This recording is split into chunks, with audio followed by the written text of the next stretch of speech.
qui aurait dirigé, un média en ligne doit avoir 3 diplômés, avec, par exemple, qui est genre directeur de publication, il doit avoir 10 ans de métier, minimum, diplôme reconnu par l'État, suivi d'un rédacteur en chef, 7 ans d'expérience, diplômé, et un 3e journaliste, peu importe le nombre d'années. Donc, tout ça, je pense, va dans la bonne direction, parce que nous pensons qu'avec 3 journalistes professionnels formés à bonne école, minimum, dans un média en ligne, c'est un très bon départ, et ça professionnalise ces médias en ligne-là. On en a, je parle sous le contrôle de le président, souvent on dit qu'il y en a plus de 200, mais en réalité, les médias professionnels d'information en ligne, peut-être, si on applique le code de la presse en l'état actuel, ne dépasserait pas 15 ou 20, ça je peux l'assurer. Et c'est là où nous devons faire le ménage sans état d'âme. Pour les quotidiens, c'est pareil. Il faut 5 emplois permanents aussi. Je pense qu'on parlait de plus d'une trentaine de quotidiens maintenant. Et vous voyez que, bon, certains quotidiens vendent la haine de leurs journaux. Et ça, c'est des choses qui sont inacceptables parce que, bon, il y en a tellement que, bon, c'est à se demander comment les gens s'en sortent. Mais bon, on sait ce qui se passe. Et ça, c'est des pratiques contre lesquelles nous devons lutter pour faire en sorte que les gens reviennent à l'orthodoxie, parce que c'est des choses qui ne nous honorent pas. Certes, il y a la liberté d'entreprendre, mais je pense que, oui, une vingtaine de quotidiens ne feraient pas le mal, même une quinzaine. Mais là, avoir 30 quotidiens, quand même, quand on voit un peu, surtout en termes de publicité, comment le marché est restreint, bon, c'est à se demander comment les gens essaient de s'en tirer à bon compte.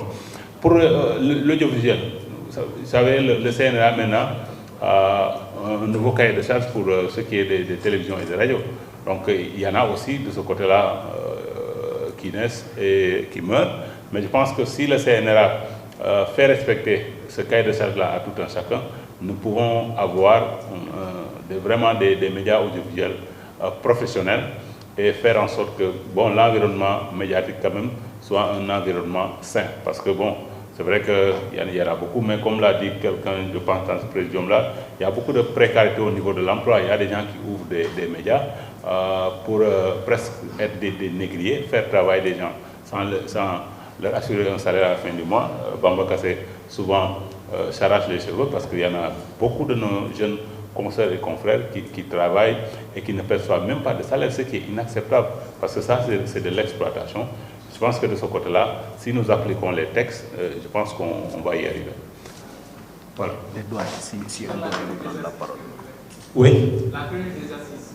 Oui, pour la tenue des assises, d'ailleurs, ça tombe bien après cette conférence de presse, nous avons une réunion, parce que notre ambition, c'était de terminer ces assises-là avant la fin de cette année. Mais bon, nous pensons que, comme ça a été lancé sous l'égide du SYNPICS à la mi-janvier de cette année, nous pouvons peut-être plus donc, se projeter en début 2023, parce qu'on vous a dit dans la déclaration, nous voulons associer la société civile, le secteur privé, et nous avons déterminé un certain nombre de paramètres qu'il faut respecter. Je pense qu'au sortir de cette réunion-là, nous pourrons mieux donc nous prononcer sur l'échéancier, mais nous voulons que ça se tienne le plus vite possible parce qu'il y a des urgences et nous en sommes conscients.